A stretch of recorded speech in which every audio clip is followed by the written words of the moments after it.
Bom, pessoal, vamos lá então. Boa tarde a todos, a todas. Um prazer estar aqui hoje com vocês novamente, essa segunda palestra de 2024, do 10º ano da série Conversas Neuromusicais, que é um projeto de extensão do nosso grupo, Neuromúsica UFABC. É um projeto de divulgação científica, que tem como objetivo como divulgação científica, divulgar o conhecimento, né, que vem sendo produzido dentro da academia, em áreas de intersecção entre a música e outras disciplinas, especialmente a psicologia cognitiva e a neurociência cognitiva. E hoje a gente está aqui com o pessoal da equipe, a Amanda, o Gabriel e a Tenille, que é coordenadora adjunta desse nosso projeto. E com o Matheus Henrique Ferreira, que é o nosso convidado. Boa tarde a todos. Hoje. O Matheus é graduado em Psicologia pela Universidade do Vale do Sapucaí, tem mestrado e doutorado em Psicologia Experimental pelo Instituto de Psicologia da Universidade de São Paulo. Tem experiência nas áreas de percepção crossmodal, priming emocional e cognição, especificamente no estudo das bases biológicas dos diferentes tipos de processos imaginativos. E é sobre isso que Matheus vai conversar hoje com a gente aqui. Ele vai falar sobre as associações entre processos imaginativos envolvidos no potencial criativo, traços de personalidade e redes cerebrais de larga escala. Matheus, é um prazer ter você aqui com a gente hoje. Passo a palavra para você, então. Obrigado, professora, é um prazer. Agradeço o convite, né, e a oportunidade de estar aí demonstrando um pouco sobre o que a gente trabalhou nos últimos anos.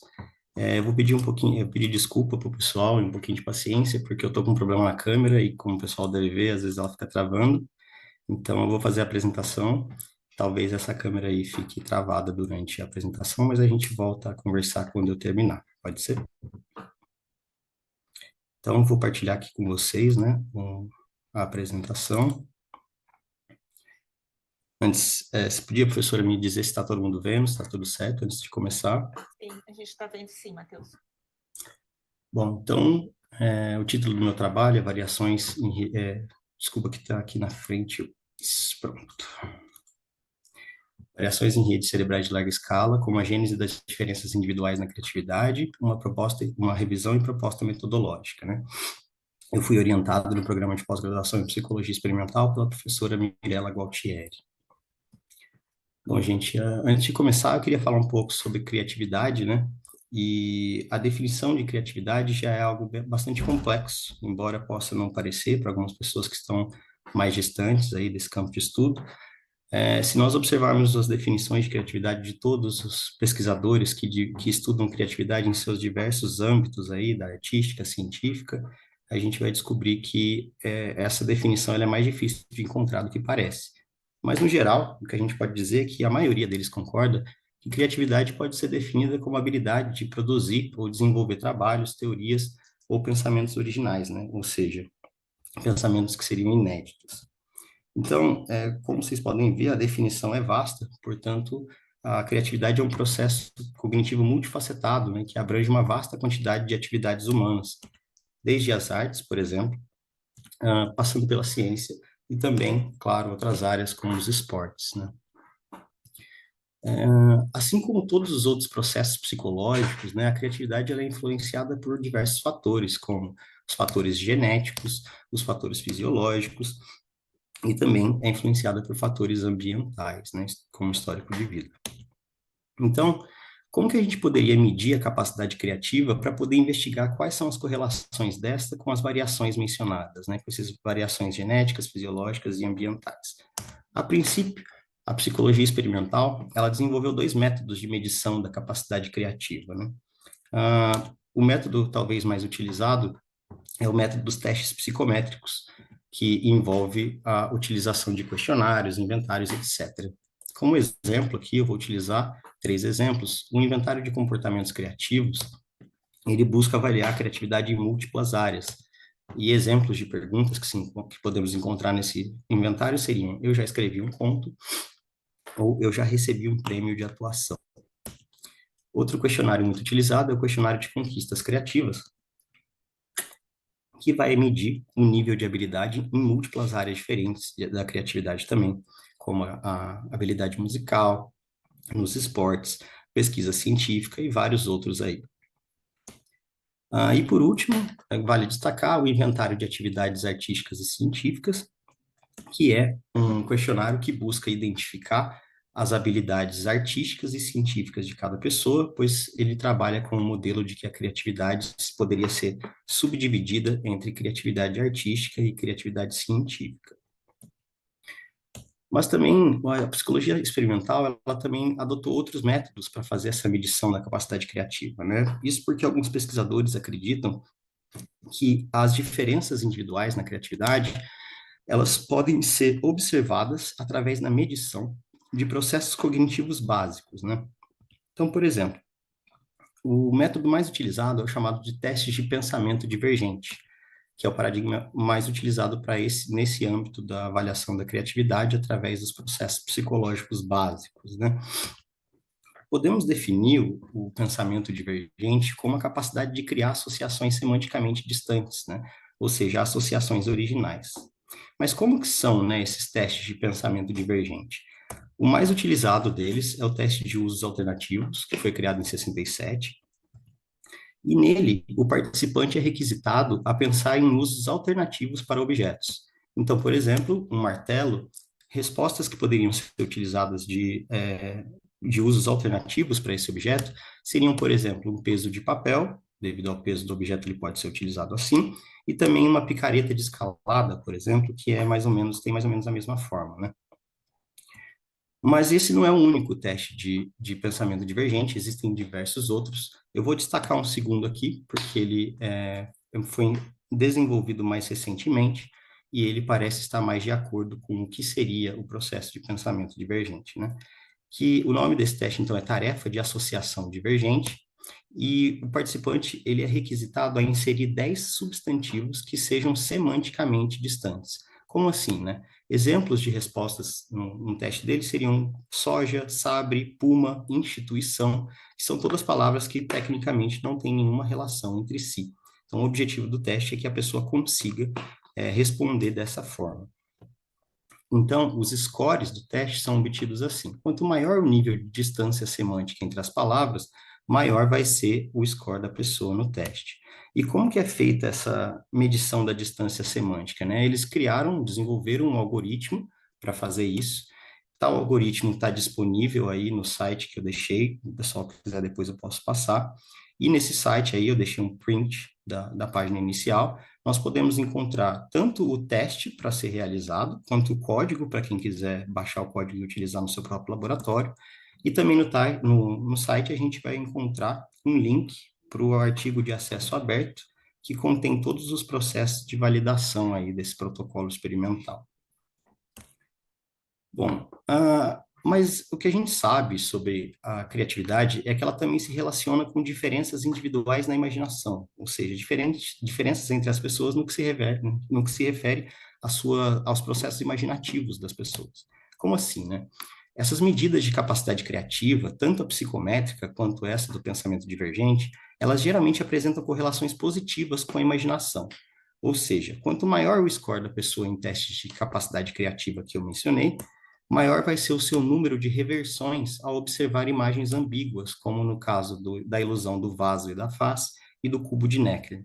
E também maior será o nível de frequência de apofenias. Apofenias que, aí, nesse caso, foram medidas através dos níveis de crenças conspiratórias e superstições e também pelo índice de pareidolias, né? Quem tira maiores scores nos testes de criatividade tem a tendência a experienciar com mais frequência pareidolias aí, como essa que eu escrevi, que eu coloquei na imagem.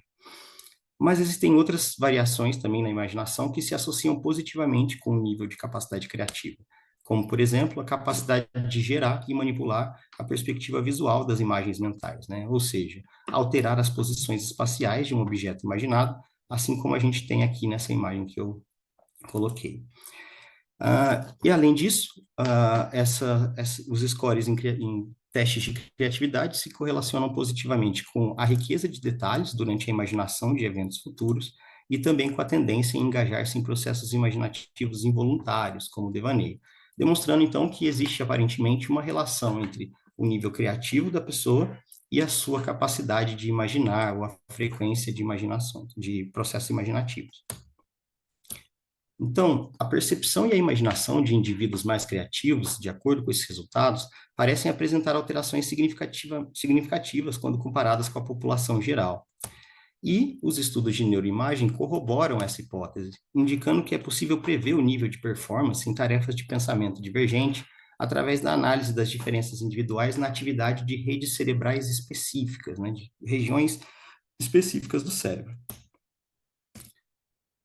Bom, esses estudos eles demonstram a relevância, então, de nós avaliarmos os processos imaginativos para investigar as bases biológicas da criatividade, né? Isso porque os processos psicológicos complexos, eles parecem resultar do acoplamento ou atividade sincronizada de múltiplas áreas corticais, e não apenas de uma área ou outra. Tais conjuntos de regiões anatômicas, eles são chamados de redes cerebrais em larga escala. E quais seriam, né, essas redes cerebrais em larga escala que estão envolvidas com a nossa imaginação? Antes de falar um pouco sobre quais são essas redes, é importante ressaltar que a hipótese mais aceita em relação ao armazenamento de informações do cérebro, ela postula que os objetos e as suas características, elas estão representadas por grupos de neurônios, que são conhecidos como conjuntos neuronais, né?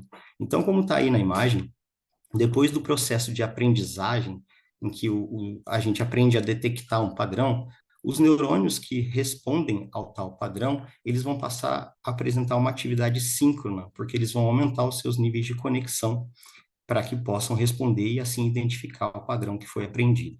E o que isso quer dizer, né? Isso quer dizer que os padrões perceptuais que nós aprendemos, eles estão codificados em redes distribuídas pelo córtex posterior, que é essa região aqui que está em destaque na última imagem que eu apresentei.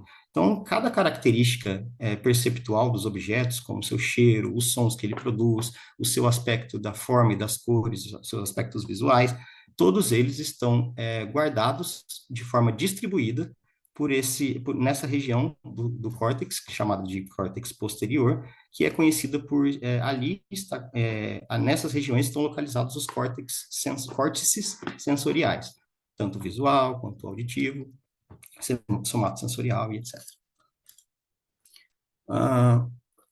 Então, a atividade desses conjuntos neuronais que eu estava falando, esses conjuntos que representam os padrões perceptuais que nós observamos, elas podem ser moduladas por dois aspectos, né, por dois fatores.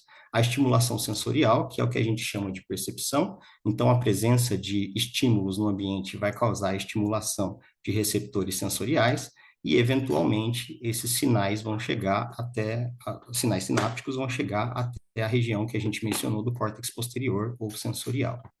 Mas também a atividade nesses conjuntos neuronais, ela pode ser modulada por processos endógenos, que é o que a gente chama de imaginação, né? E como que seria isso? O que se sabe é que a região dorsolateral do córtex pré-frontal, ela é capaz de agir como um ventriloquista e ativar as regiões do córtex posterior, ou sensorial que a gente estava comentando, induzindo, assim, a simulação de eventos perceptuais, que é o que a gente chama de imaginação. Então, é importante a gente entender que a percepção e a imaginação, elas dependem da ativação de conjuntos neuronais nas mesmas regiões corticais, localizadas aqui no que a gente chama de córtex posterior. Aqui faltou uma parte na imagem, mas é só ilustrativo, imagino que todo mundo aí tenha entendido. Então, vamos falar um pouco sobre quais são as redes cerebrais em larga escala que estão envolvidas aí na nossa imaginação. A primeira delas é a rede de modo padrão, que ela tem os seus principais centros nos córtices pré-frontal ventromedial, que aqui está destacado em verde nas imagens, e também no córtex cingulado posterior, que aqui a gente pode ver em vermelho clarinho na imagem do meio. E qual que é a função dessa rede, né? Ela está envolvida em processos imaginativos que a gente chama de associativos. Por quê? Porque esses processos envolvem a ativação de combinações daqueles conjuntos neuronais mencionados, de conjuntos síncronos, ou seja, conjuntos neuronais que já foram consolidados na memória e que, portanto, já apresentam uma atividade síncrona. Sendo assim, esses processos de imaginação, eles são obviamente mais espontâneos e, portanto, demandam um menor nível de controle cognitivo, porque, de novo, eles já estão consolidados na memória e, portanto, são mais automáticos. Quais exemplos que a gente pode dar, então, desses tipos de imaginação que são modulados pela rede de modo padrão? O primeiro e mais simples dele é o processo de inferência perceptual, que pode ser definido como a capacidade de inferir padrões perceptuais, baseando-se nas representações neurais estruturadas por experiências passadas, como, por exemplo, aqui na imagem, as bordas do quadrado que nós enxergamos, elas não existem, né? Elas são meramente fatores desencadeados por processos da percepção top-down e, portanto, formas de imaginação.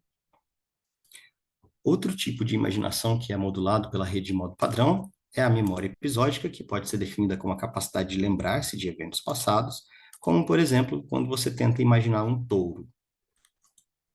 Temos também o processo chamado de análise pré-frontal, que ele pode ser definido como a capacidade de segmentação dos objetos imaginados. Então, da mesma forma que nós somos capazes de imaginar um objeto baseado em memória, nos nossos eventos passados, nós somos capazes também de segmentá-los, de alterar a sua constituição. Outro tipo de imaginação modulado por tal rede seria o processo de rotação mental, que já foi citado anteriormente aqui na apresentação, que seria a capacidade de movimentar os objetos imaginados em uma perspectiva tridimensional.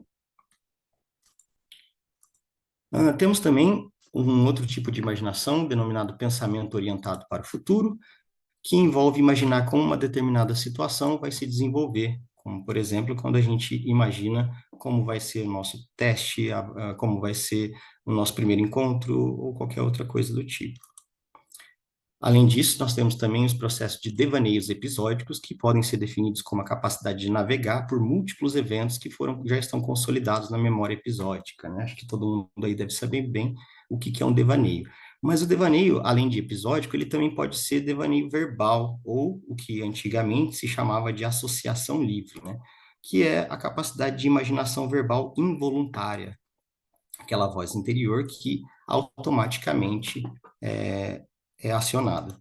Então, por exemplo, quando nós dizemos para uma pessoa, diga 10 palavras sem nenhum tipo de restrição, as palavras apresentadas pelas pessoas dificilmente serão completamente não relacionadas, dificilmente elas serão aleatórias. Normalmente o que acontece é que após a apresentação de uma palavra, como cachorro, por exemplo, as respostas seguintes tendem a seguir um processo de associação ou de semelhança semântica, de forma que ou o gato será escolhido como a próxima resposta, ou outra coisa semanticamente relacionada como animal de estimação, que está aqui na imagem.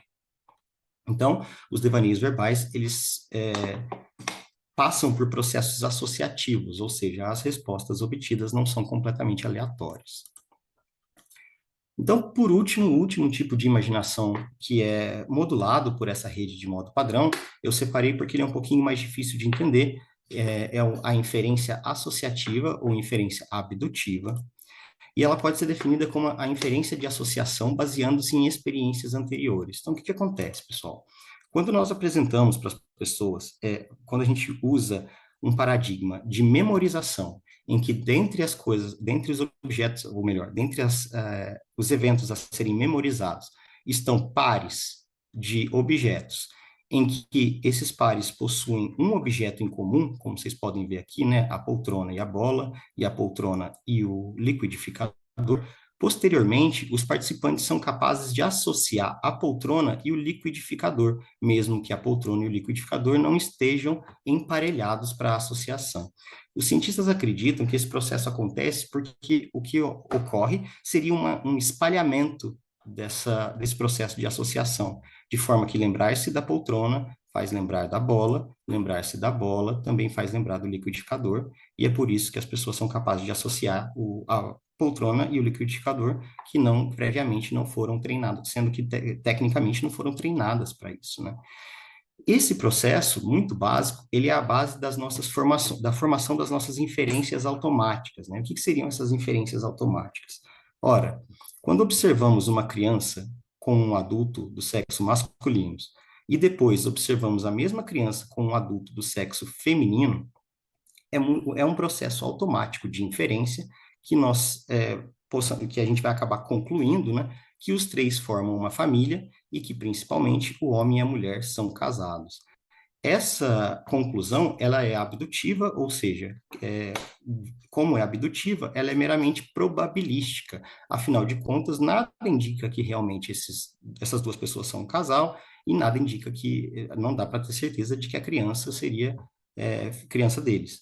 Então, de qualquer forma, mesmo que esses processos não estejam corretos, eles são extremamente necessários para que a gente possa identificar identificar algumas questões no mundo e fazer inferências também em relação a como as coisas estão relacionadas.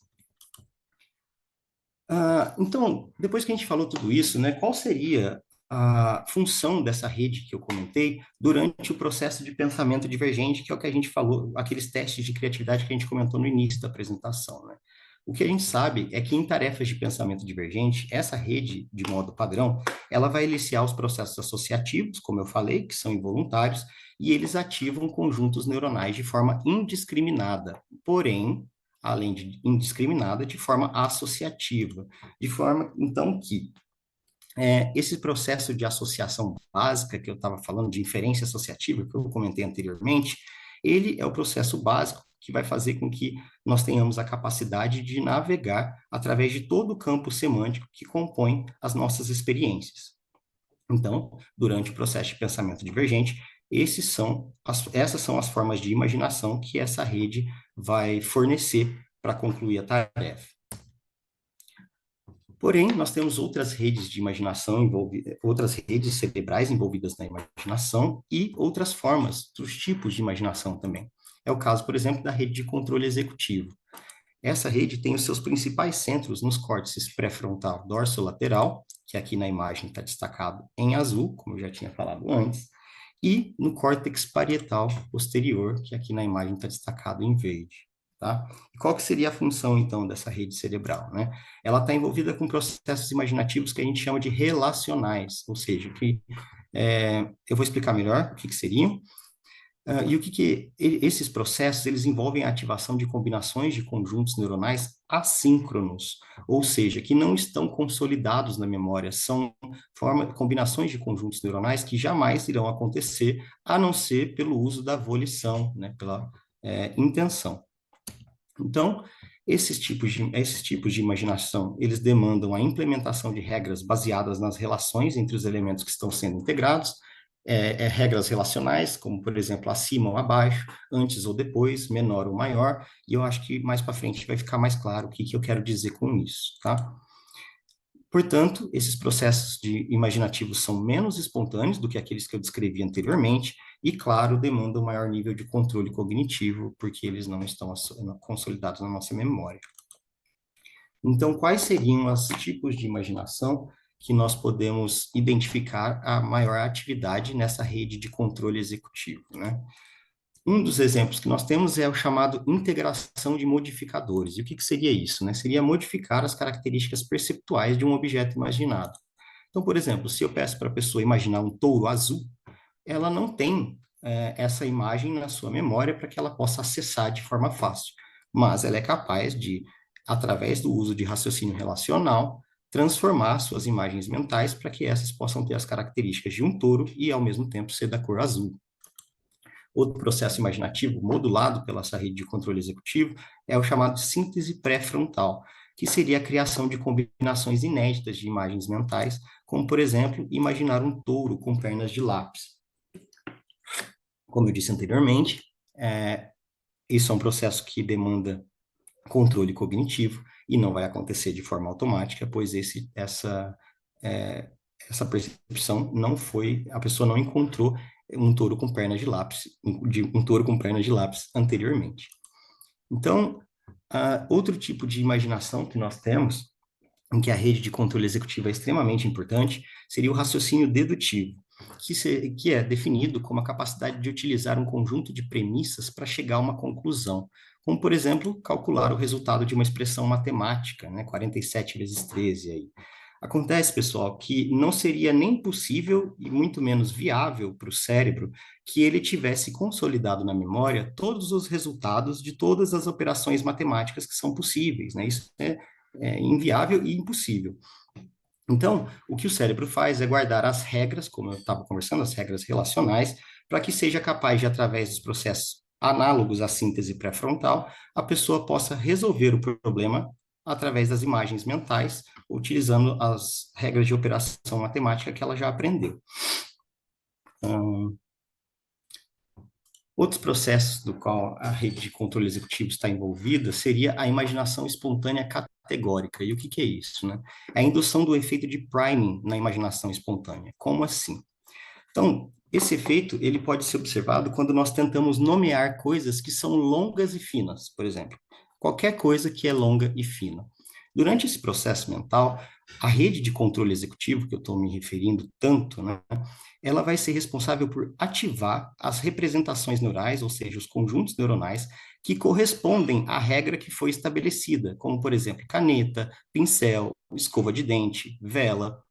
Mas além de fazer essa estimulação dos conjuntos neuronais que se aplicam às regras, né, coisas longas e finas, essa rede também é responsável por inibir as representações associadas que não se encaixam na regra proposta. Então, por exemplo, ainda que lâmpada esteja associada à vela por semelhança semântica, a lâmpada não se encaixa na regra que foi estabelecida e, portanto, a rede de controle executivo vai, vai inibir essas representações para que elas não se tornem conscientes.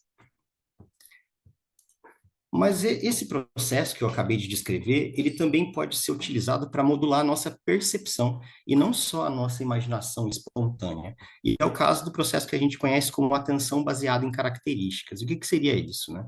É a estimulação deliberada das representações neurais que correspondem a características específicas, como, por exemplo, detectar itens esféricos em um conjunto de estímulos visuais. Então, quando a gente fala para um participante em uma pesquisa que na tela do computador vão aparecer diversos objetos e que ele deve detectar somente os esféricos, como esse aqui que eu estou selecionando, o que acontece é que a rede de controle executivo ela vai estimular de forma deliberada as representações neurais que correspondem a essas características, no caso, esférico, né?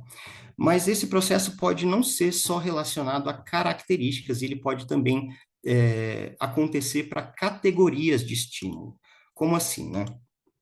Essa imagem aqui em preto e branco que eu estou mostrando, na maioria das vezes, quando a gente mostra ela para uma pessoa, a pessoa não é capaz de identificar exatamente o que seria a imagem, mesmo que ela fique muito tempo olhando. Entretanto, se nós informarmos o participante de que essa imagem se trata de um desenho de uma águia, após a informação semântica ser apresentada e o participante conseguir observar a imagem por alguns momentos, logo, através da estimulação deliberada, que eu estou explicando aqui, das representações neurais que correspondem às características águia, elas vai resultar na percepção consciente do padrão. Aqui, para quem estiver curioso, aqui está a cabecinha da águia, as duas asas aqui do lado, tá? Então, depois de um tempo observando a imagem, utilizando esse processo de atenção baseado em características, ou no caso de categorias, a pessoa é capaz de detectar o padrão na imagem que anteriormente ela não era, né? Bom, mas dá para ficar mais abstrato do que isso ainda, gente. Essa rede de controle executivo que eu estou falando agora, ela é especialista, na verdade, em lidar com propriedades não perceptuais ou propriedades completamente abstratas que transcendem as características sensoriais. É o caso de um processo imaginativo que a gente conhece como inferência abstrata. E o que seria isso, né? A inferência abstrata é um processo de indução do efeito priming, assim como no anterior, na imaginação espontânea, só que dessa vez utilizando somente regras relacionais, que é o que eu estava falando antes.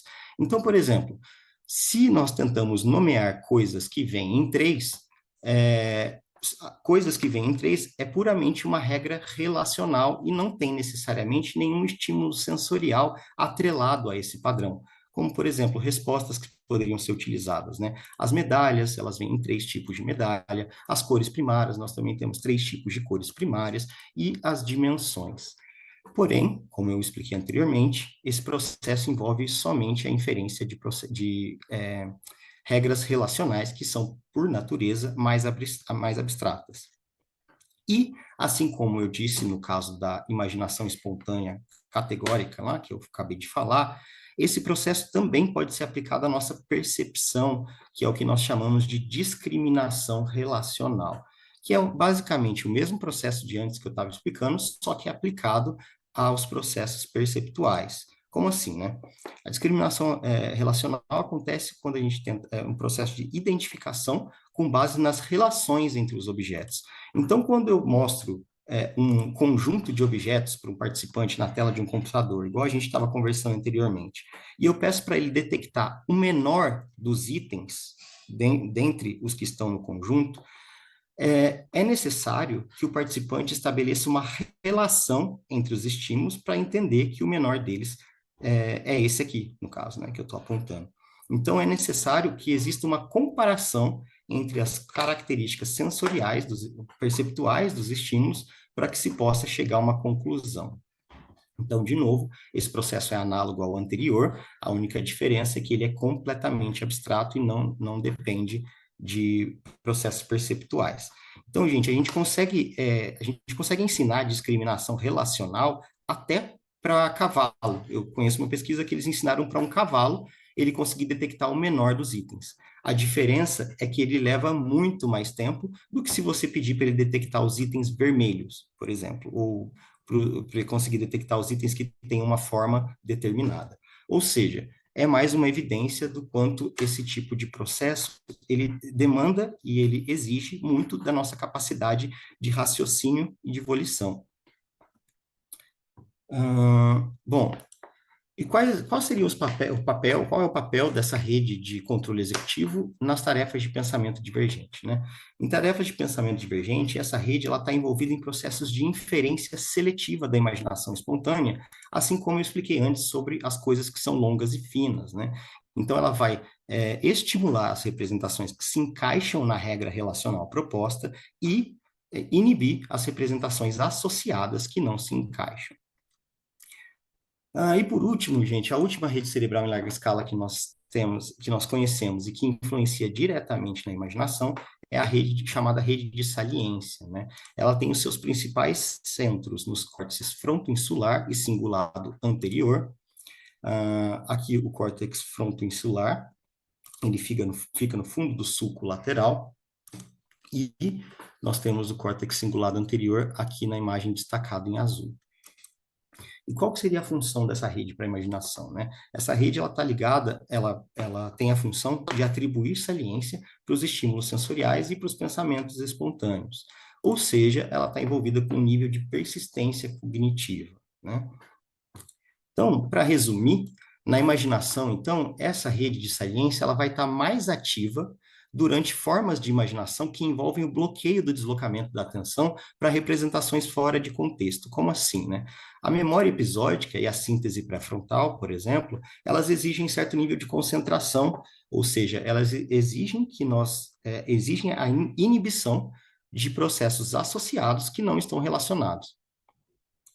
E a rede de saliência ela vai estar associada negativamente, ela vai estar menos ativa durante formas de imaginação que envolvem o rebaixamento das restrições impostas pelos processos atencionais, como é o caso, por exemplo, dos nossos devaneios e da imaginação espontânea categórica.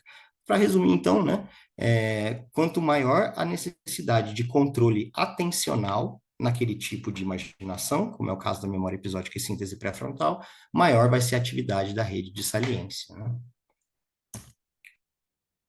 E qual seria, então, o papel dessa rede no processo, nos testes de pensamento divergente? Ela está envolvida na manutenção da inferência seletiva que é realizado pela rede de controle executivo, que nós mencionamos anteriormente, modulando assim a imaginação espontânea, ou seja, os processos modulados pela rede de modo padrão, que foi a primeira lá que eu citei. Então, gente, o que essas diferentes formas de imaginação que a gente apresentou, será que as pessoas variam entre essas formas, né? Será que algumas pessoas têm a tendência a se engajar em alguns tipos de imaginação com maior frequência e em outros não?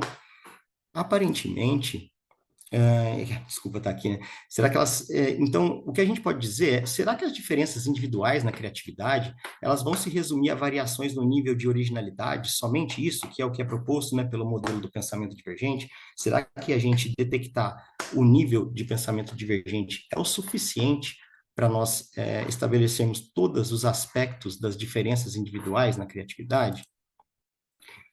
Pesquisas na área indicam que o nível de engajamento nesses diferentes tipos de imaginação que eu mencionei, ele varia entre as pessoas. Como, por exemplo, eu separei essas duas pesquisas aqui, demonstrando que dependendo do score em traços de personalidade, a pessoa pode se engajar mais ou menos em formas, por exemplo, associativas ou relacionais de informação. Então, algumas pessoas, elas apresentam um maior índice uma maior frequência de engajamento em processos associativos de imaginação, que eu descrevi, e um menor engajamento em processos relacionais de imaginação. Assim como foi encontrado também a relação oposta, sendo que algumas pessoas são mais relacionais e não utilizam formas tão associativas de imaginação. Além disso, também é possível identificar o uso desses diferentes tipos de processos imaginativos ao longo da história das artes, né? Isso porque alguns indivíduos considerados como muito criativos, eles não podem ser exatamente distinguidos pelo seu nível de originalidade, mas apresentam diferenças explícitas nos tipos de imaginação que utilizam em suas obras. Então, se nós fôssemos, por exemplo, comparar os pintores Picasso e Salvador Dalí, que são contemporâneos, por sinal, será que o nível de originalidade de cada um é o suficiente para nós diferenciarmos o trabalho de um e do outro? Será que, se essa diferença de originalidade existe, e um deles é mais original que o outro, se é que isso existe, será que isso é o suficiente para a gente analisar todos os aspectos que existem das diferenças individuais na criatividade, né?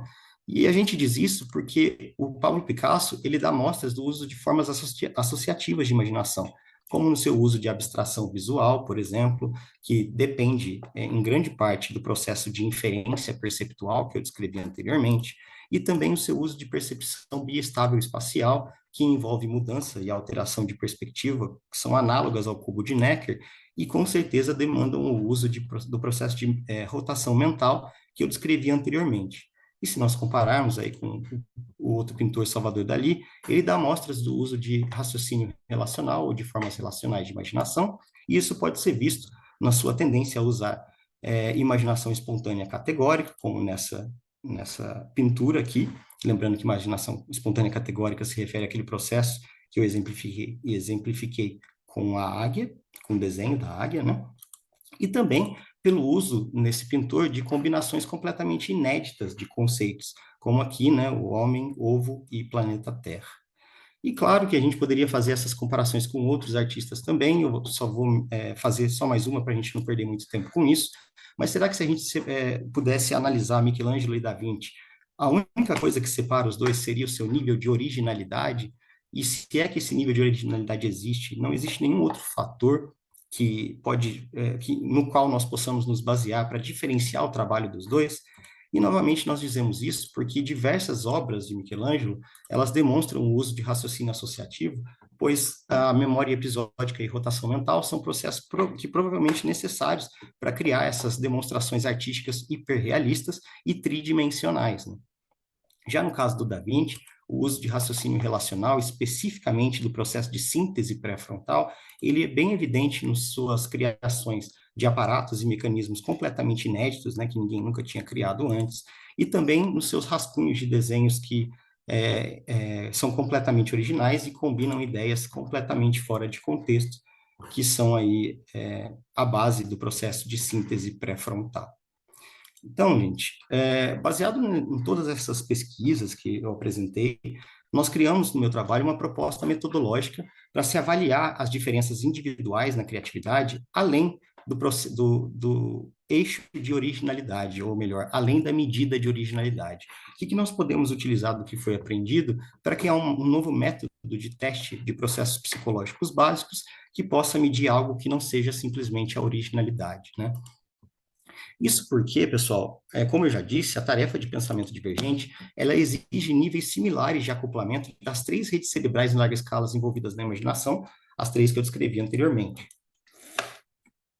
E, além disso, esse tipo de paradigma experimental, ele não pode medir especificamente as diferenças individuais na capacidade de eliciar processos associativos, relacionais e de persistência, como eu expliquei anteriormente. Também não é capaz de detectar todos os aspectos das diferenças individuais na criatividade. Então, a fim de preencher essa lacuna, nós utilizamos a minha revisão integrativa para construir um teste capaz de medir tais processos cognitivos. Demos o nome de Spreading Activation Levels Test e utilizamos as duas ferramentas PsychoPy e PsyCtoolbox. A escolha foi feita com base no fato de que essas são consideradas as ferramentas com apresentação temporal mais precisa, apresentação de estímulos temporalmente mais precisas. Então, a primeira tarefa que nós desenvolvemos, demos o nome de Tarefa Espacial Associativa, AST em inglês, né? Ela envolve a apresentação de uma imagem Moonen em um fundo preto. Imagem Moonen seriam essas imagens com alto nível de contraste, e sendo este nível tão pronunciado que chega a ser quase impossível detectar o padrão que está na imagem, tá? A não ser que você seja informado, como eu comentei anteriormente. Então, a gente pede ao participante que ele responda se ele consegue detectar algum padrão, como, por exemplo, um cavalo. Então, são 60 tentativas, em cada uma o participante vai ser apresentado uma imagem e ele vai dizer, respondendo, se ele consegue ou não ver um padrão. Para isso, ele vai utilizar as teclas Z e N do teclado para responder sim ou não, né? E a fim de medir a tendência a pareidolias, né, que foi uma coisa, como eu disse, muito associada à criatividade na literatura, metade das tentativas no teste, ela apresentam imagens modificadas que não possuem um padrão definido. E os resultados desse teste, portanto, eles são obtidos computando-se as tentativas em que o participante respondeu sim. Ou seja, quanto maior a quantidade de respostas sim, maior será o score na tarefa. Portanto, quanto maior a quantidade de tentativas em que o participante afirmou ter observado um padrão, mesmo que esse padrão tenha sido detectado através de um erro de falso positivo, ainda assim ele vai contar como um score positivo. A segunda tarefa que nós desenvolvemos é a chamada Tarefa Espacial Relacional, né, RST em inglês. Ela envolve a apresentação também de uma imagem Moonen, um fundo preto, porém, dessa vez, nós também inserimos um rótulo semântico, aqui no caso dessa imagem, beija-flor, e o objetivo disso é que a pessoa utilize aquele processo que eu descrevi como imaginação espontânea categórica, né? Para que ela possa decidir se ela vê ou não o que está escrito no rótulo na imagem. Então, o participante deve responder se consegue detectar o padrão descrito pelo rótulo, aqui no caso, beija-flor, e ele utiliza novamente as teclas Z e N para responder com sim ou com não. Metade das tentativas apresentam um rótulo incorreto, ou seja, essas tentativas foram construídas para detectar erros de falso positivo, mas dessa vez os resultados são obtidos computando-se somente o número de respostas corretas, ou seja, os erros de falso positivo nessa tarefa contam como score negativo. Então, gente, essa tarefa foi construída dessa forma porque ela exige que o participante utilize regras relacionais para aumentar a responsividade das categorias de conjuntos neuronais, como nesse caso, beija-flor, por todo o seu campo de visão. A terceira das 4 tarefas que nós desenvolvemos, tarefa abstrata associativa, AAT em inglês, ela envolve a apresentação de uma pergunta escrita em uma tela do computador e o participante deve apresentar 10 respostas utilizando o teclado.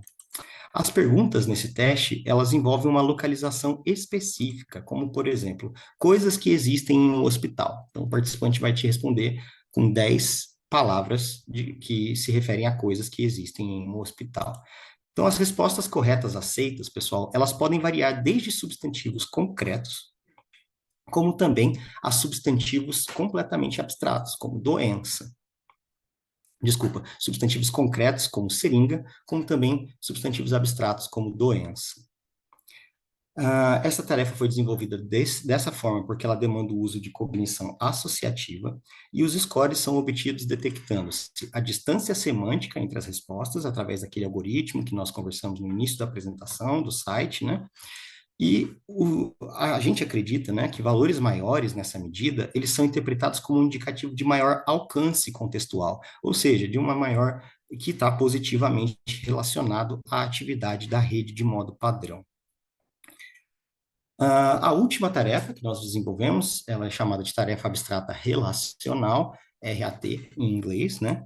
Ela envolve também a apresentação de uma pergunta escrita em uma tela de computador e o participante deve novamente apresentar 10 respostas utilizando o teclado. Só que dessa vez, a pergunta vai descrever uma regra relacional, como a gente conversou anteriormente sobre o que é isso aí, né? Por exemplo, coisas que vêm entre duas outras.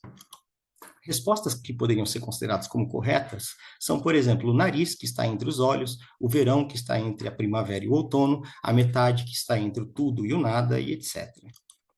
Esse método, gente, ele foi criado para medir a capacidade de propagação da informação relacional pelos processos de recuperação da memória semântica, bastante análogo àquele processo que a gente descreveu antes, de imaginação categórica espontânea, ou espontânea e categórica.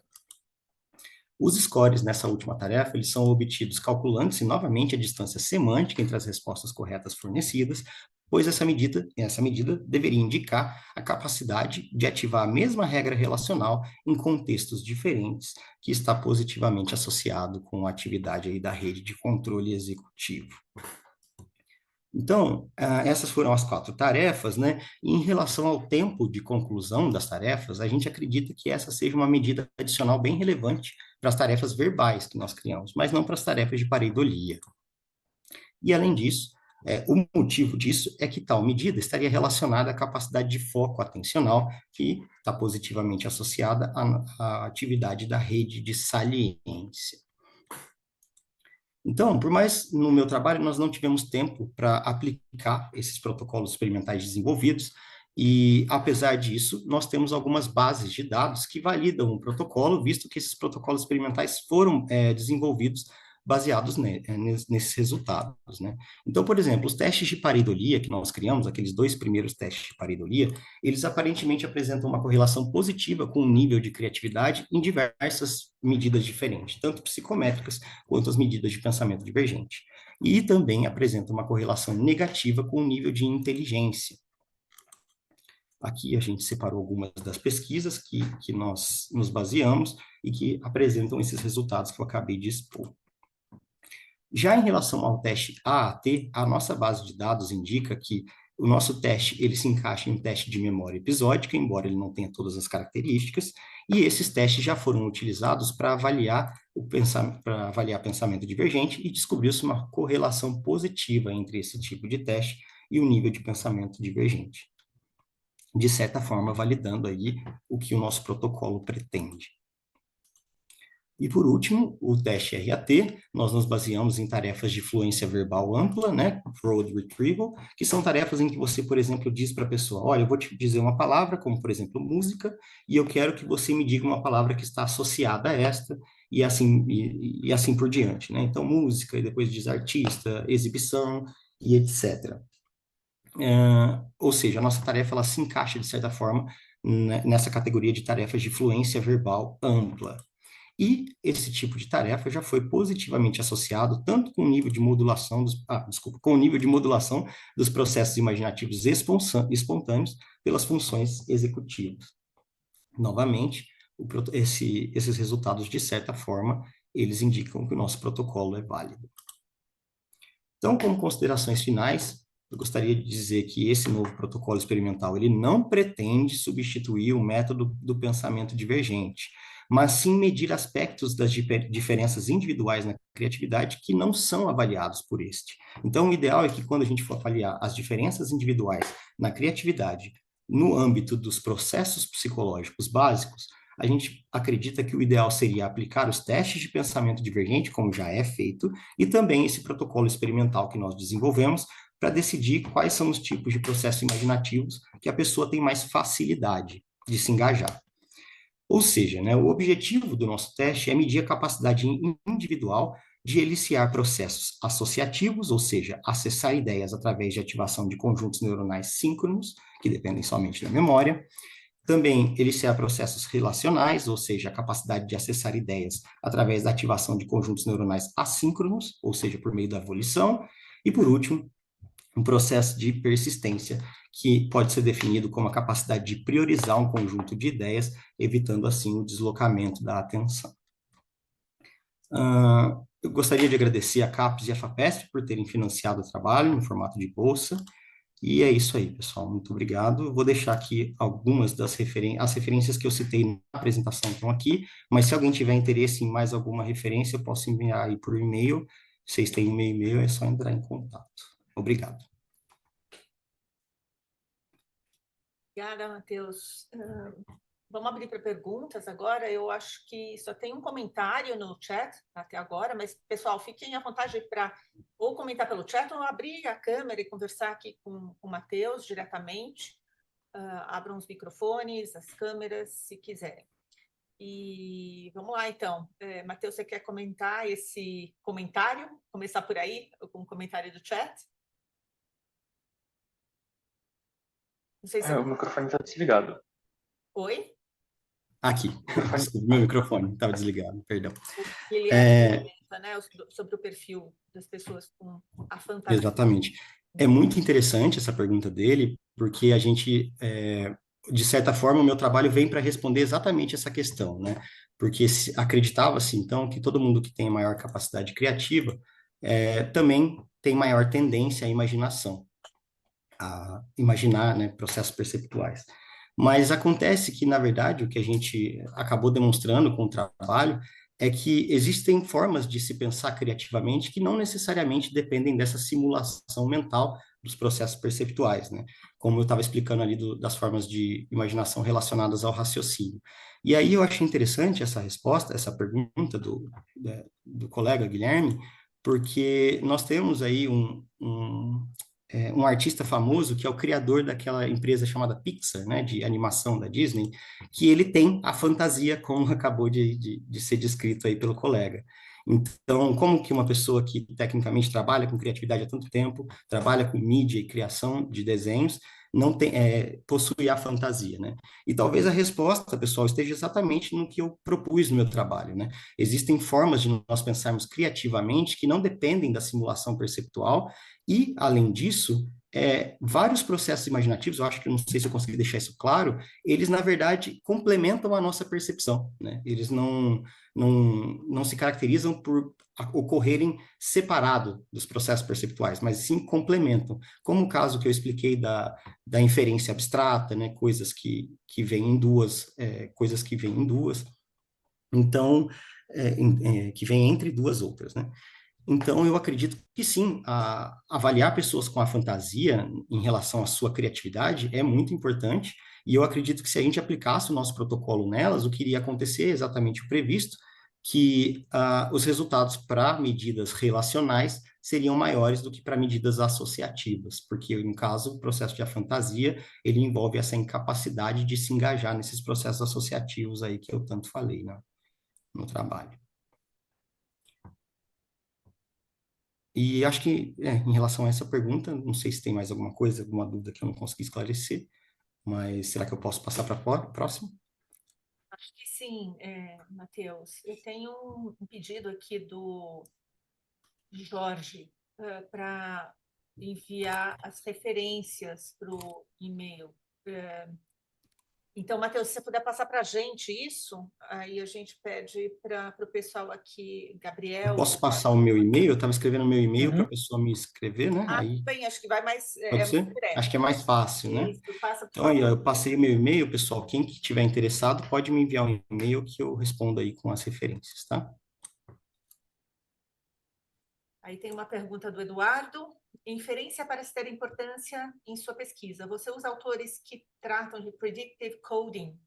Penso a respeito de Carl Friston, Andy Clark e outros. Bom, em relação ao predictive coding, né?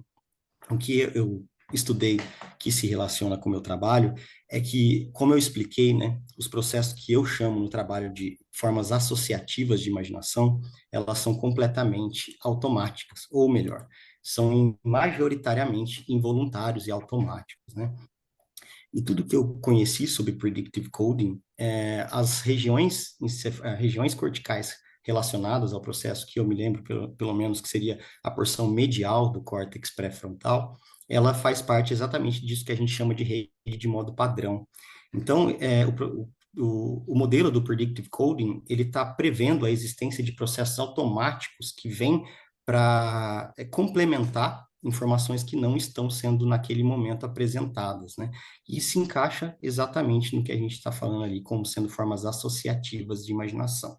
Ou seja, dependendo da referência que você encontrar, boa parte das coisas que eu disse aqui, como por exemplo, creio eu que até mesmo o processo de inferência perceptual, ele vai ser categorizado como um processo resultante desse mecanismo fisiológico aí chamado de predictive coding.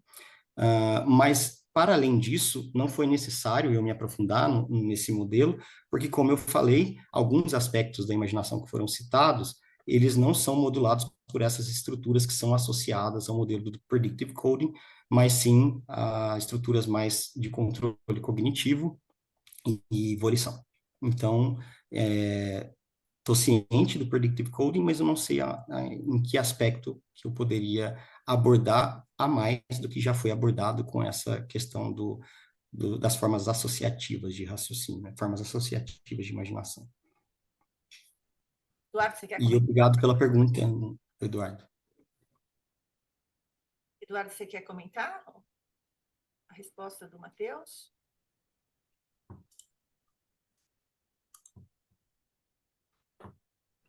Posso falar por aqui?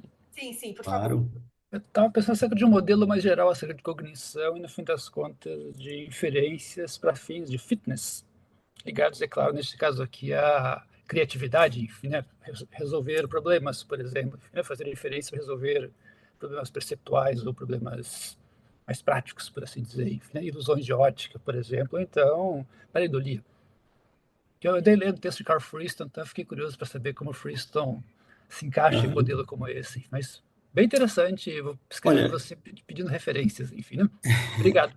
muito obrigado. Eu acho muito interessante até o modelo. A última vez que eu entrei em contato, não foi a primeira, mas a última vez que eu entrei em contato com.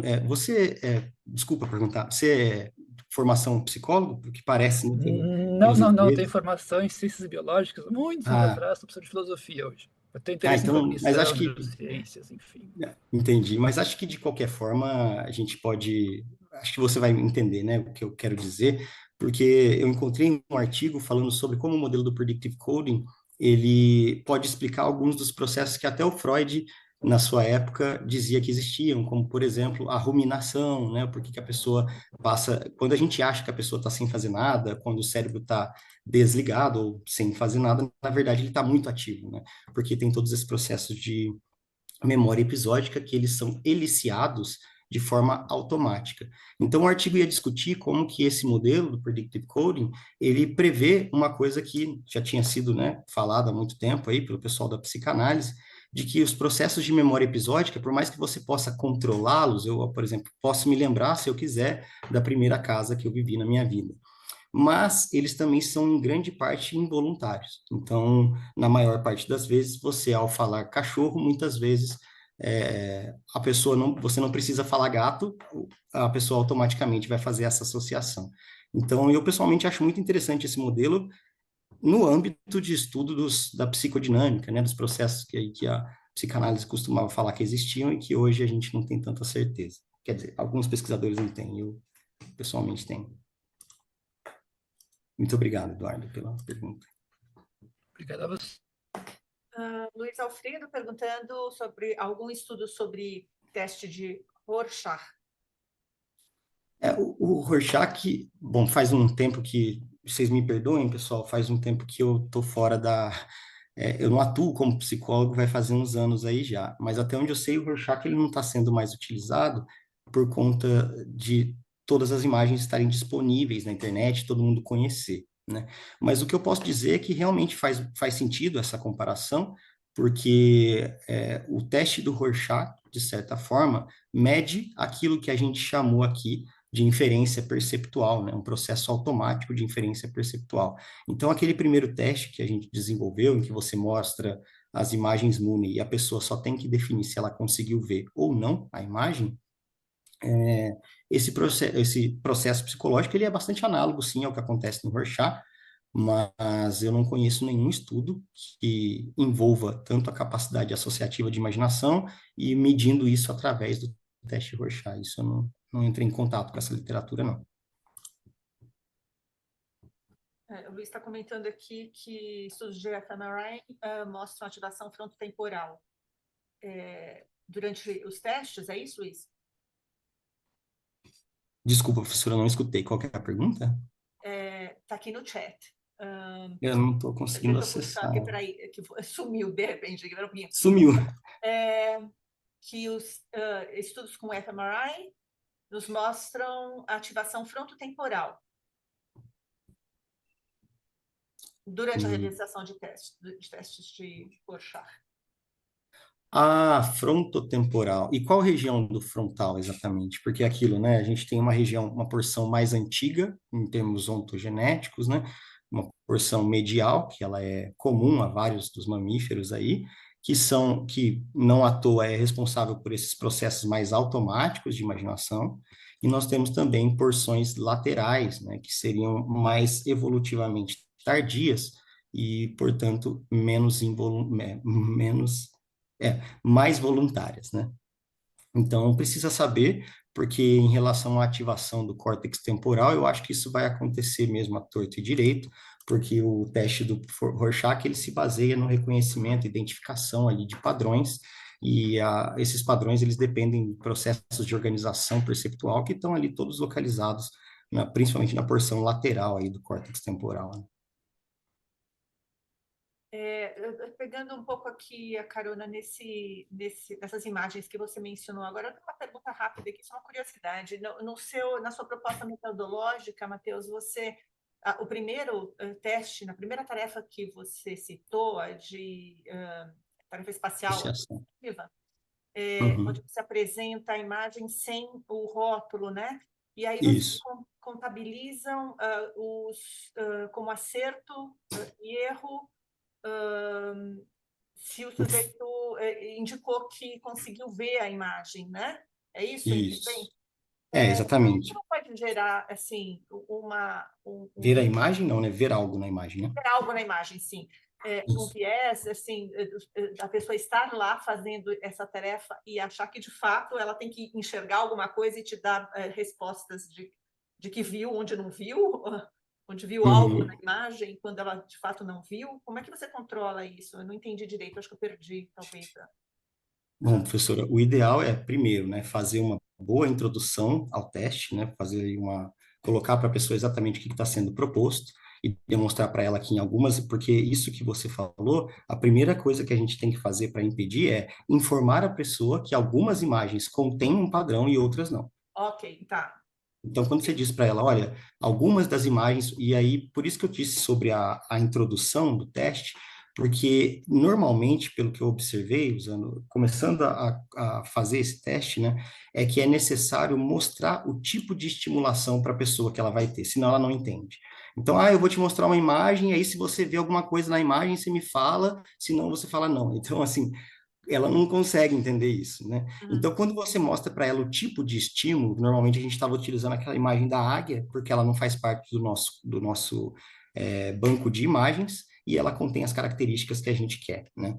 Então, quando você mostra para a pessoa, olha, o que eu vou te mostrar são imagens como essa e outra aleatória, e algumas dessas imagens não contêm nenhum tipo de estimulação. Você impede que ela tenha ela estabeleça essa associação que você falou. Mas, além disso, também é importante estabelecer na introdução que o teste quer ver se ela consegue detectar algo na imagem ou se não. Então, enfim, a pessoa vai, de alguma forma ou de outra, concluir que existem algumas imagens que não contêm o padrão. Ok, desculpa, acho que eu perdi, então, quando você falou sobre... Não, acho que eu não falei mesmo, acho que eu não mencionei. Para mim não tinha ficado claro, né, que tinha algumas imagens que, de fato, não teriam um padrão explícito, assim, quer dizer, ou que poderia ser percebido, né, nela. Ok, não, perfeito. Mais alguém, gente? A gente já passou aqui das 3, mas podemos fazer mais uma ou 2 perguntas, se mais alguém tiver algum comentário também, fiquem à vontade. Tenille? Pergunta rapidinha. Primeiro, parabéns, Matheus, pelo trabalho, pela apresentação, super informativo. Eu fiquei me perguntando agora se esse protocolo que vocês organizaram seria adequado para ser aplicado em crianças e quais seriam as adaptações aí que você imagina que seriam necessárias para aplicar esse protocolo com crianças também? Primeiramente, obrigado pela pergunta, Tenille. Eu acho que sim, pode ser até normalmente o que se propõe, né, nos testes de criatividade é que com as crianças, elas, como eu falei, né, o pensamento divergente, ele também demanda certo nível de controle cognitivo, né? Então, se eu, por exemplo, se eu ofereço uma primeira resposta touro, né, que foi que eu usei, é importante que a segunda resposta em um teste de pensamento divergente, ela não esteja nem relacionada associativamente e nem seja semanticamente semelhante, né? Então, existe uma diferença, sim, entre as crianças e os adultos no desempenho, no pensamento divergente. Na maioria das vezes, esse desempenho é pior, mas eu acho importante também a gente medir em crianças, como você falou, porque isso seria mais uma forma de, desculpa, né, não falei isso, se os resultados para os testes que medem capacidade associativa forem maiores do que aqueles de capacidade relacional, isso demonstra que o nosso teste está indo no caminho certo, porque a gente sabe que as áreas moduladoras de controle cognitivo, elas demoram muito mais para amadurecer do que as outras áreas, né? Então, acho que seria uma forma, assim, na verdade, uma forma de validar o nosso protocolo. Não sei se é isso que você perguntou, mas seria uma forma de validar o nosso protocolo. Agora, para investigar a criatividade em crianças, por si só eu já acho muito difícil, exatamente por conta desse período de desenvolvimento encefálico aí, que não dá para a gente dizer realmente que uma criança é mais criativa do que a outra, porque a gente tem corpos diferentes, com é, é, velocidade de desenvolvimento diferentes, então não sei se seria muito útil, de novo, para avaliar as diferenças individuais na criatividade. Mas eu acho que poderia ser um teste interessante para avaliar, para validar o nosso protocolo, assim. E por último, o que eu queria te dizer sobre isso é que eu não consegui explicar isso na apresentação, mas eu acho que é importante ficar claro para todo mundo que assistiu que os diferentes processos imaginativos que eu descrevi, eles estão mais para um contínuo do que para tipos diferentes de coisas. E o que eu quero dizer com isso, né? Por exemplo, o devaneio, as pessoas acreditam, né? Eu apresentei dessa forma, né? Como se o devaneio fosse um processo completamente involuntário, né? E só tem um tipo de devaneio que seria o associativo. Só que quando a gente vai analisar mais profundamente essas questões, a gente vê que não é bem assim. Como, por exemplo, se nós temos duas crianças que estão tomando café para ir para a escola, né? E as duas estão ali num processo de devaneio para imaginar como que vai ser o caminho até a escola. Então, se uma dessas crianças imagina que, olha, no meio do caminho eu vou encontrar, sei lá, um monstro e ele vai me atacar, no meio do caminho a rua vai quebrar e vai abrir um buraco no meio e eu vou cair, esses processos realmente são automáticos, né? Que é o que eu estava falando ali da imaginação, do devaneio completamente associativo. Mas e se eu te disser, por exemplo, que a outra criança, ela passou por um processo de devaneio diferente? Ela imaginou assim: como que seria eu ir para a escola se não houvesse gravidade? Se a gravidade não existisse, por exemplo. Então, como você deve imaginar, é um tipo de imaginação muito mais custoso em termos de controle e esforço cognitivo. Você imaginar você andando na rua na ausência da gravidade, porque você tem que ali imaginar todos os objetos à sua volta, como que eles se comportam na ausência de gravidade, do que no caso da primeira criança, que só foi andando e as coisas foram acontecendo. Então, todos os processos psicológicos aí, na verdade, eles não são diferentes tipos, né? Eles são um contínuo, dessa forma como eu acabei de explicar. Então, o que acho que seria interessante da gente avaliar crianças, como você propôs, é que muitas vezes, talvez o nosso teste seja capaz de detectar essas diferenças na forma de devanear, que eu acabei de explicar. Então, certas pessoas entram em estados de devaneio que envolvem mais os seus processos de controle e esforço cognitivo, e outras não, e elas simplesmente devaneiam, soltando aí os seus processos associativos à vontade. Então, eu acho que no sentido das crianças seria importante, porque, de novo, criança devaneia muito, e a gente tem mais de uma forma de se ter devaneios. Muito obrigado pela pergunta. Muito interessante, Matheus. Bom, pessoal, então eu acho que eu não estou vendo mais nenhuma pergunta aqui no chat. Não sei se tem mais algo. Acho que não tem ninguém com mão levantada aqui, pelo que me parece. Então, vamos encerrar por hoje. Queria agradecer a presença de todos, especialmente do Matheus, pela apresentação.